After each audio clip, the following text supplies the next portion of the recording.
François Bayrou qui dit quand même qu'il y a 44 milliards d'euros d'économies à faire. Oui, mais c'est important. 3300 milliards d'euros de dette. Et sa dette, c'est 500 000 euros sur un an. Comment vous remboursez 3300 milliards sur 8 ans? C'est pas possible. Eh bien si, c'est exactement ce qui se passe, monsieur. Mais c'est exactement ce qui se passe. C'est-à-dire que la dette, la durée, donc ça ne se rembourse pas sur un an de bénéfice. Alors attendez, ça c'est une autre question que vous posez. Je vous réponds sur les 3300 milliards. Mais quoi, vous dites en gros, c'est pas si grave. Non, donc ce que je vais vous dire. Pardon, je me tourne vers les économistes en plateau. Non, mais je pense que. Alors, déjà, deux secondes. Alors, chacun son tour. Jean-Marc Sylvestre. Non, regardez la clientèle du livret A. Je parle du livret A de la caisse d'épargne. Mais à votre avis, qui peut épargner aujourd'hui? Est-ce que vous connaissez la situation économique dans ce pays aujourd'hui? Oui, je crois que Jean-Marc Sylvestre est plutôt bien renseigné. Peut-être, mais ils épargnent plus qu'ils n'épargnaient. Mais ça veut dire quoi? Eh bien, ils ont la trouille. Mais ils ont la trouille de quoi? Ils ont la trouille d'une activité économique qui est récessive et qui ne va pas de l'instabilité politique. Non, mais juste, j'aimerais revenir sur un de vos propos. C'est sa démission. Pour qu'on comprenne bien, vous dites aucune des mesures proposées par François Bayrou ne permettra de réduire le déficit. Est-ce que c'est vrai? C'est là, effectivement. Ce que vous proposez ne colle pas. C'est-à-dire que si jamais aujourd'hui, ce que vous dites, ce qu'a dit par exemple M. Mélenchon. C'est pas ce que vous propose M. Bayrou. Oui, on est d'accord. Par contre, ce que propose M. Mélenchon, au moment de la crise de l'inflation, M. Mélenchon, ce qu'il a dit il y a 2 jours, il a dit que les 60% de dette qui étaient détenus par les étrangers, on n'allait pas le rembourser. Vous vous rendez compte l'impact d'un tel discours? Ça, c'est très dangereux. C'est qu'aujourd'hui, effectivement, je veux juste vous répondre à votre question. C'est que si aujourd'hui nous avons une situation où on le voit, même avec un budget de M. Bayrou, eh bien les investisseurs commencent à délaisser la dette publique française. Vous l'avez vu ces derniers jours. Les taux d'intérêt de la dette publique allemande baissent. Nous, ça augmente. À votre avis, pourquoi? Parce que ça a un lien avec.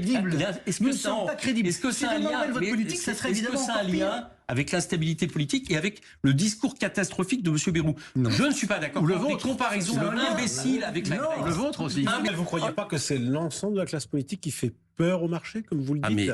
Parce qu'à ne pas vouloir de compromis, à ne pas vouloir se mettre autour de la table, à boycotter la réunion du Premier ministre, vous ne croyez pas que justement vous envoyez des compromis sur quoi? Est-ce que vous avez entendu M. Bayrou? Non. Il en a fait des compromis, François Bayrou. Et il explique que mesure par mesure, il est prêt à revenir. Mais est-ce que vous pensez que les Français qui nous regardent comprennent que vous n'essayez même pas de discuter avec François Bayrou, d'arranger la situation? On a parlé de cette crainte, ils épargnent en masse, les Français, ils ont peur.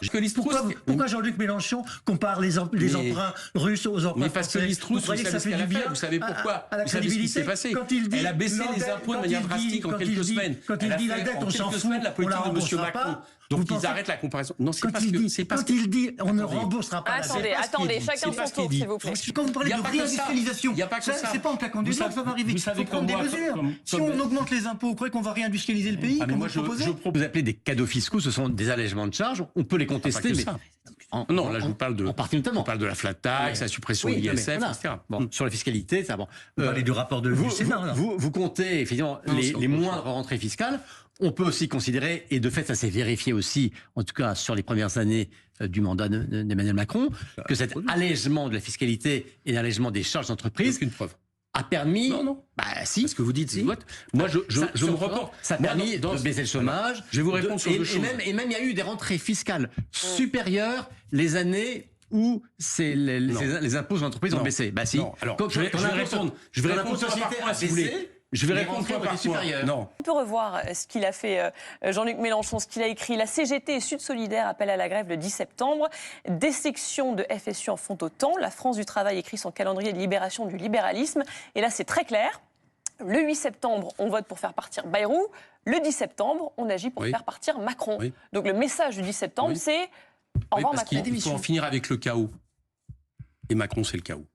Macron, c'est le chaos? Bien sûr.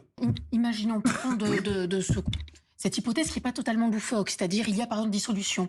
Est-ce que vous ne pensez pas aussi qu'au sein même de votre formation politique, vous allez avoir un problème, pour reprendre votre expression, celle de l'unité? Il parle pas de destitution d'ailleurs, il parle de démission.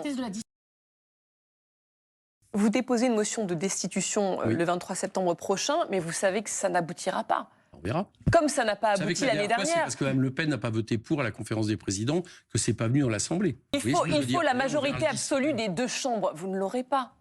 C'est arithmétique. Mais écoutez, on verra bien ce qu'on enclenche. Mais à quoi ça sert de déposer une motion de destitution? C'est quoi la philosophie derrière? Et expliquez-nous en quoi le départ d'Emmanuel Macron arrangerait les choses, que le paysage politique resterait aussi parce qu'il faut un retour au... Et Jean-Luc Mélenchon président, ce serait votre scénario idéal?